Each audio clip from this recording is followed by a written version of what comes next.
Hello once again, my name's Ashley. Thank you for tuning into our event. We understand the physical and mental health consequences gun violence can bring to communities that are deeply affected.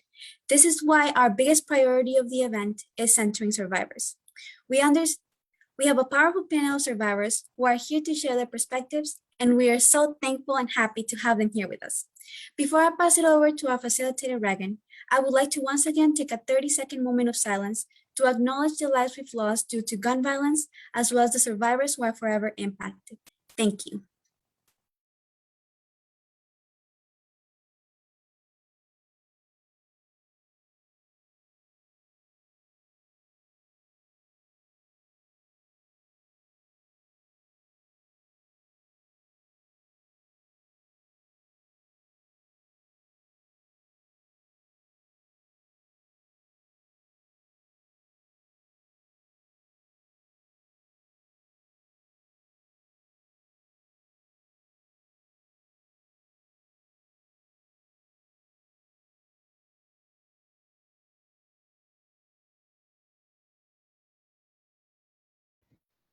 Hi, my name is Reagan and I'm a part of the Sears intern team for WAVE. Today I'm going to be facilitating the healing conversation with survivors. Healing is important because without it a person cannot recover and cannot truly be at peace. During this conversation, I'll be asking some questions about what healing looks like and its relation to gun violence prevention to our panelists. At this time, if each panelist could briefly introduce themselves and their background, that'd be great.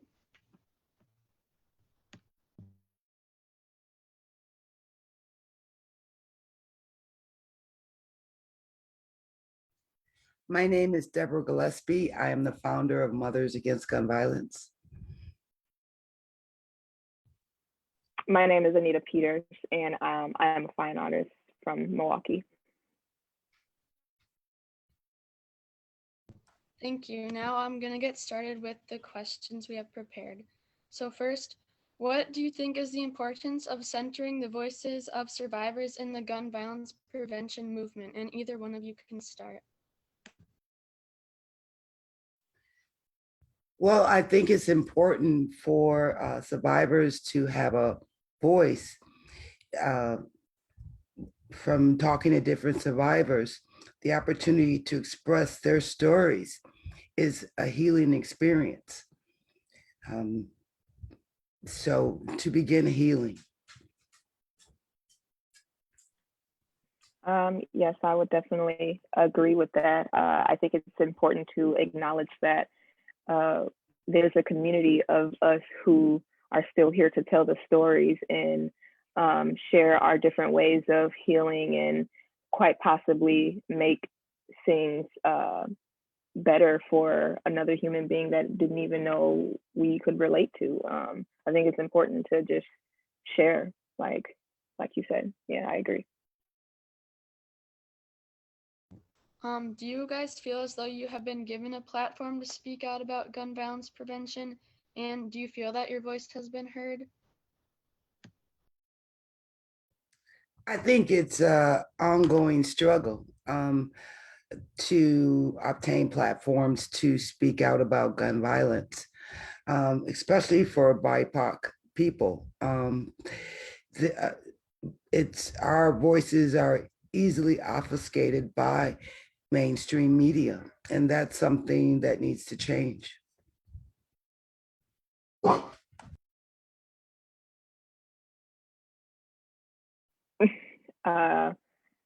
Yes and no. I just kind of want to consider the fact that the last time I really had a chance to talk about my experience with gun violence, I was being questioned by two lawyers in front of a judge, and I was definitely under oath. Like, that's the last time I talked about it. Like, other than that, that's the only really context I have around what do I remember about experiencing that, and then I'm left with the aftermath of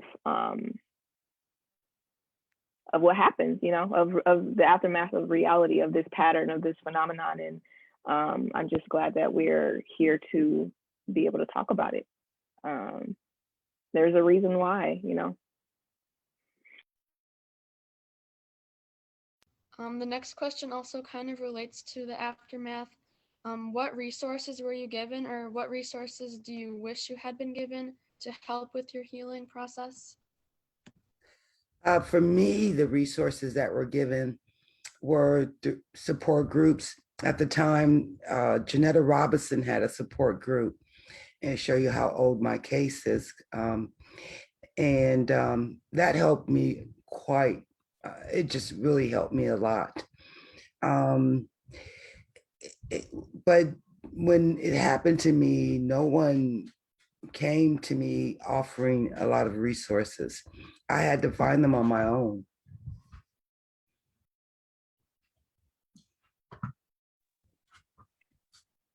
For me, I felt like I'm in a situation where I didn't even know I needed resources. And then I realized that raising awareness could be used as a tool. Like resources don't always have to be something tangible. The fact that awareness has been raised and now I'm learning the language of surviving gun violence. And now that I realize I'm a survivor, and then I look back on my life and look at my coping mechanisms and how I dealt with trauma, I feel like that's why it's important for us to, like I said, raise awareness, because we have people around us to come together and help us with new ideas. We don't have to come up with everything for ourselves. We are a community for a reason, so we come together and we come up with these resources in order to make more of a peaceful just environment for everybody. So I say all of that to say, what the question was about resources, right? About whether or not we received resources. Yes. I don't feel like, well, I feel like awareness is a resource that needs to be emphasized. That's it. Okay, thanks. And moving on, what has been one of the most healing things that you've done? For me, it's been prayer. Prayer has gotten me through my tragedy. And if not for prayer and reading, I think I'd be in a really deep hole, and it'd be hard for me to get out of it. So for me, prayer and reading.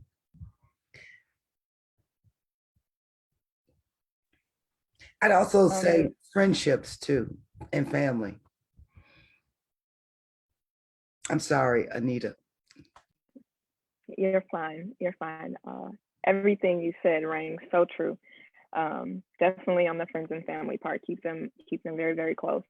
One thing that's helped me on this journey is really using prayer to embody peace and not necessarily be the one to be just embodying peace and being the change that you really want to see in the world. And honestly, I use my art as a painter, and I specialize in acrylic painting. I use my art to show the world the beauty that I see in what others might consider not so beautiful or not worth the picture, quote unquote. Sorry, no pun intended. Okay, this next question kind of piggybacks off of what you both said about having friendships and families help you heal. Are there any new social connections that you have made or old ones that have been strengthened throughout your healing process? Wow, definitely. I've met a lot of people through my healing process, other survivors. Just initially through going to a support group after my initial loss, and throughout the years of staying in touch with them and meeting other survivors throughout the years. And also through my activism on, speaking out for responsible gun laws, for responsible gun laws. So meeting people that way too.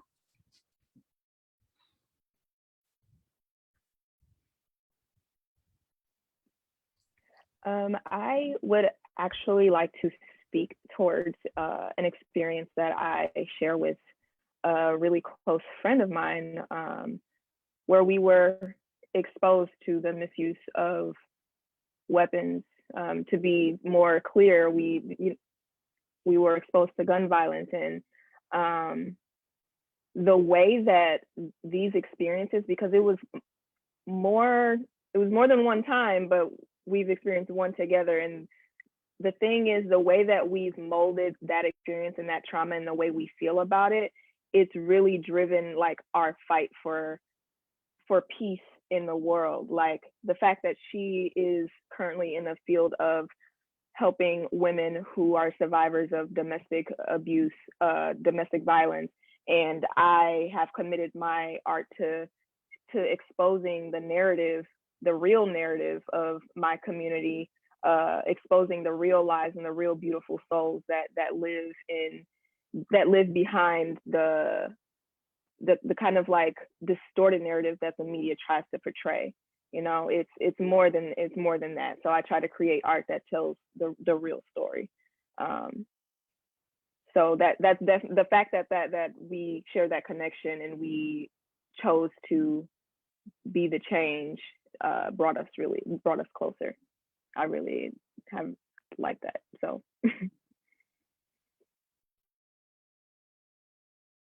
Thanks for sharing that. The next question is, what do you think is the best thing a person or community can do to help another person heal? Wow.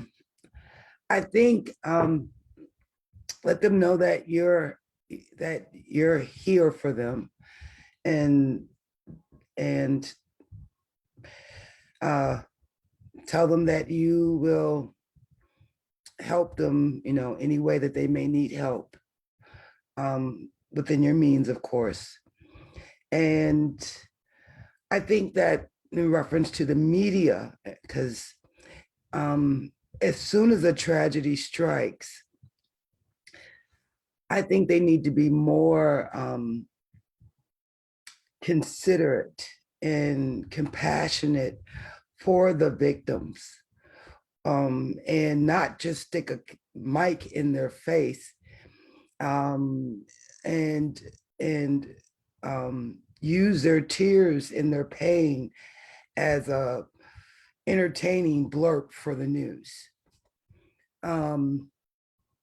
So just be compassionate and let them know that you're there, and stay in touch. Those are my suggestions. I could go on with the news, but I'll stop. I could go on and agree with you all day, because a lot of what you're saying is resonating.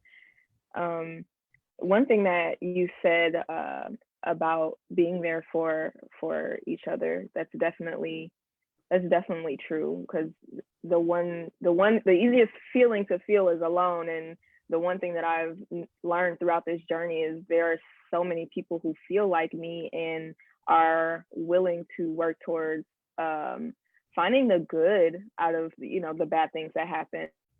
Not everything is meant to just make you sad.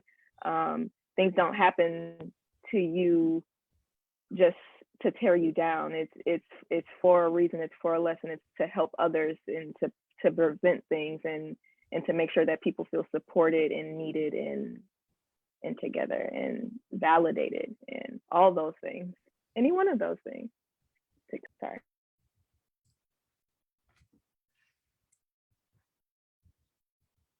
Okay. How has gun violence continued to affect you and your community? And have you noticed any lasting impacts?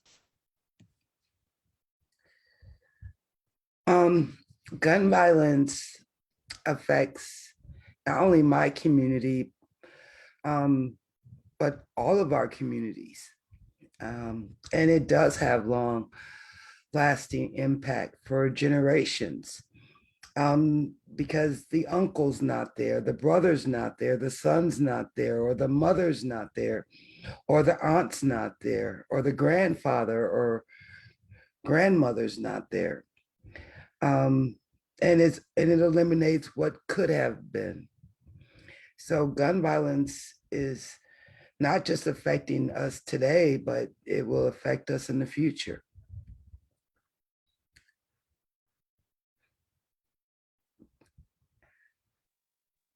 So, Oh, go ahead, go ahead. no, go ahead. For me, so initially when I hear you ask this, I think of how other people might display their trauma, and I don't really know what to look for in terms of like, if I'm walking outside, like how is my community shown like they've been affected? Like I don't really know what to look for like in that sense. But when I do think about the way that my closer family, my immediate family has prevented further experiences with like the exposure of guns, we put bars on the windows, we had security systems, people had cameras and all these different things. And then when I walk outside and I look around my neighborhood, I see other people with bars on their windows, tall fences, privacy fences, and shades are drawn, and it's like lockdown almost. And like the only livelihood you really see are kids playing outside. But then you have this issue of again the misuse of these weapons so carelessly in this hurt community. All these things don't mix and we get tragedy. And I think it's like a vicious cycle. It's not necessarily like, how could you not see how it's affected, because everything is like drawn together almost. I agree. Thank you. And then one last question. What is one final thought or thoughts that you would share with other survivors? Wow. I love what Anita said earlier, that you're not alone. And even though you feel as if you're alone, you're not alone. And you didn't do anything wrong. I know when you lose a child or anyone in your family to gun violence, you try to think, what could you have done to change it? And the answer is nothing. So you're not alone, and reach out to others. It's okay to cry and to say that you're hurting. And it's important for you to share their story for healing. And even if you don't have a platform like today that we're fortunate enough to be on, still use the platform that you have, which is your family, your friends.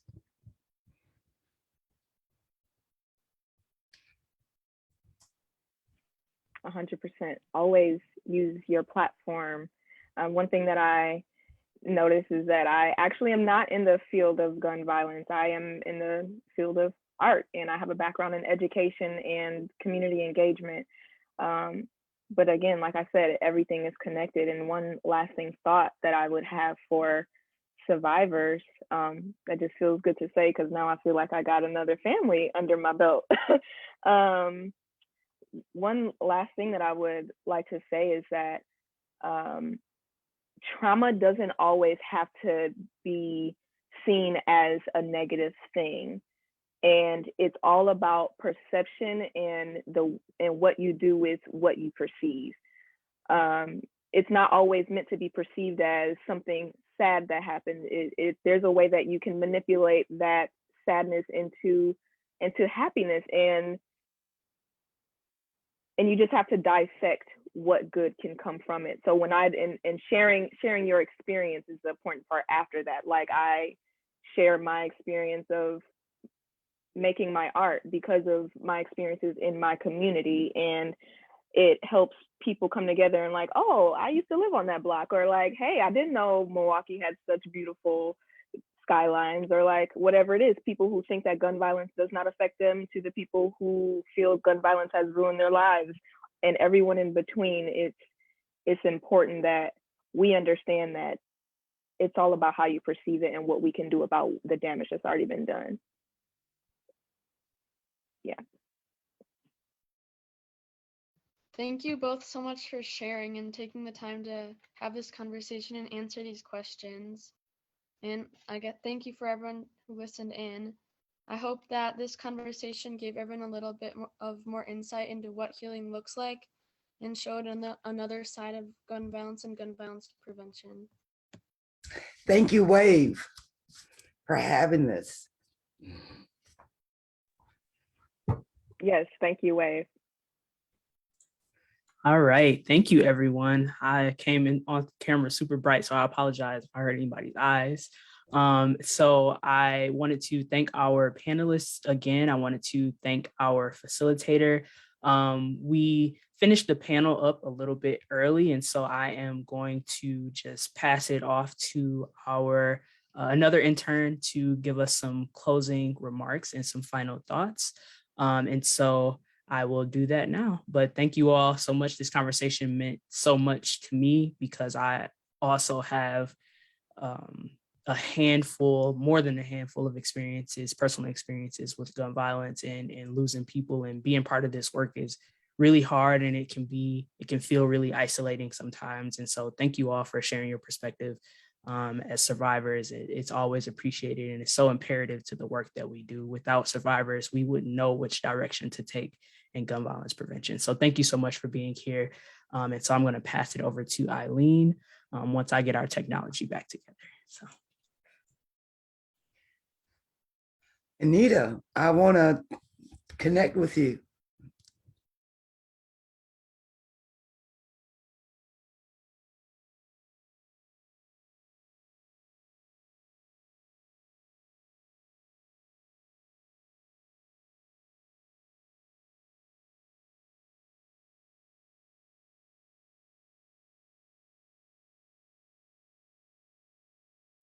All right.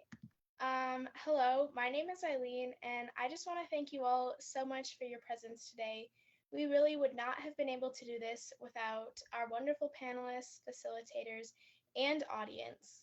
We truly appreciate you all for being here. I know we all learned a lot together and gained a ton of insight during the last panel, as well as the panels before it. We want to thank our panelists for being vulnerable and open in these difficult but necessary conversations.